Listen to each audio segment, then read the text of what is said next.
Now that your fixture has been removed and your shower arm is clean and ready to go, it's time to install Teflon tape. Pretty much anywhere you look on the internet, or anyone that knows home improvement will tell you the same thing, and they will all tell you to wrap the Teflon tape clockwise. If the purpose of Teflon tape is simply to provide a little lubrication and prevent corrosion in this joint, clockwise is fine, and it will work. I'm going to suggest that it might be better to wrap the Teflon tape counterclockwise, because there's a third and more important purpose for the Teflon tape, and that is that it will be sacrificed and cut into as we apply it. It's not removable and reusable, and part of that sacrifice will be when we wrap it counterclockwise and we install the fixture clockwise. Part of that sacrifice will be to make little bunches, and it will bunch up inside the threads, and those little bunches will fill in every gap and every space and help to prevent leaks. So if you don't believe this, feel free to wrap clockwise. However, if you don't want any leaks, I highly recommend that you wrap counterclockwise, and I'll demonstrate right now how that can be done. You start the Teflon tape pretty flat, you press it down into the threads and overlap it, and then you want to put several layers. And the older your plumbing is, the more wraps you're going to want, 5, 6, 7, 8, even 10 or 12. You almost can't have too much.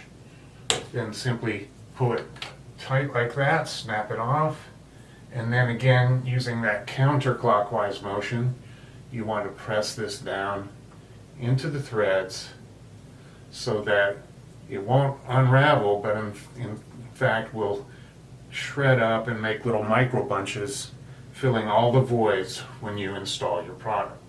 So now that the Teflon tape has been applied, you're ready to install your new and upgraded shower product.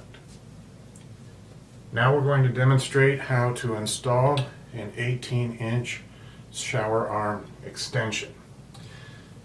When you get the extension, this joint will be folded down like this so that it fits into the package. So you'll want to loosen this up and rotate this out.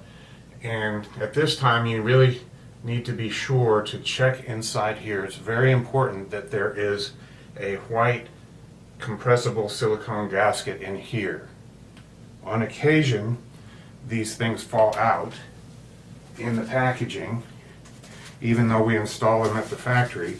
So if you don't see that in there, check your package. Like this one, it may have just fallen inside this sleeve or might be rattling around inside the box, but we absolutely must have this gasket in place. This is one that's not installed, and you can see that it is very soft and squishy. And the purpose of this gasket is, as we thread this piece onto here, when we end up making contact, the arm won't be in the proper alignment.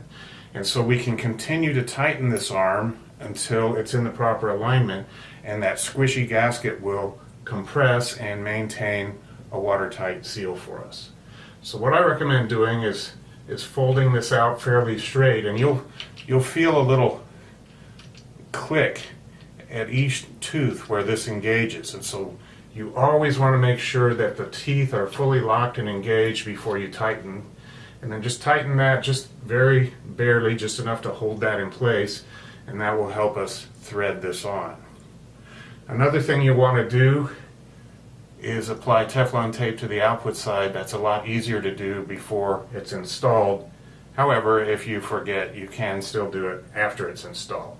So with the Teflon tape on the outside, this thing folded out fairly straight and locked in place, and the white gasket present, it's simply a matter of threading on clockwise onto your prepared shower arm. And once the teeth engage, it should thread fairly easily the rest of the way. And so you want to just do this very lightly until you feel some contact and just the least amount of resistance. And about right there I feel contact.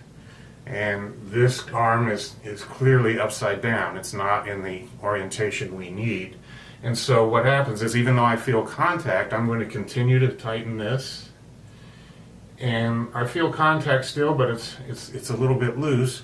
So I'm going to go ahead and tighten it another full turn and just use that squishy compressible gasket to absorb the force until it's in place. And now that feels pretty good. It's in the right orientation, so I can loosen this until the teeth are not engaged and move this into the proper position.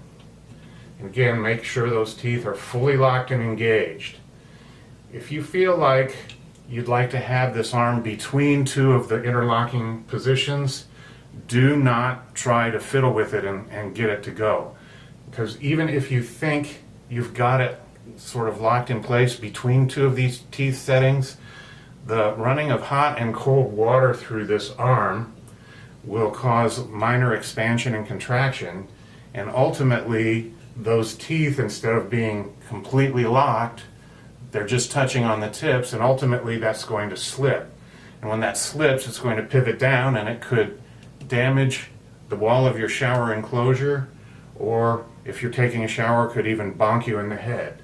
So absolutely always make sure those teeth are fully locked and engaged, and that arm is in the proper rotation. We've had a few customers just continue to tighten this using a tool until it just won't turn anymore, and it will never be aligned properly.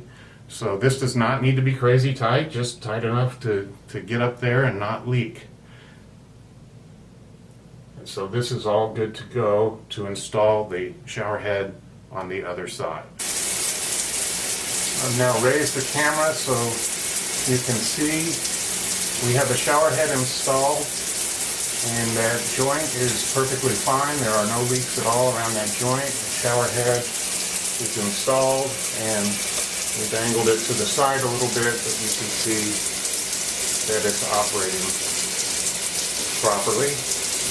No leaks on either side, and that's how to do the installation of the shower arm.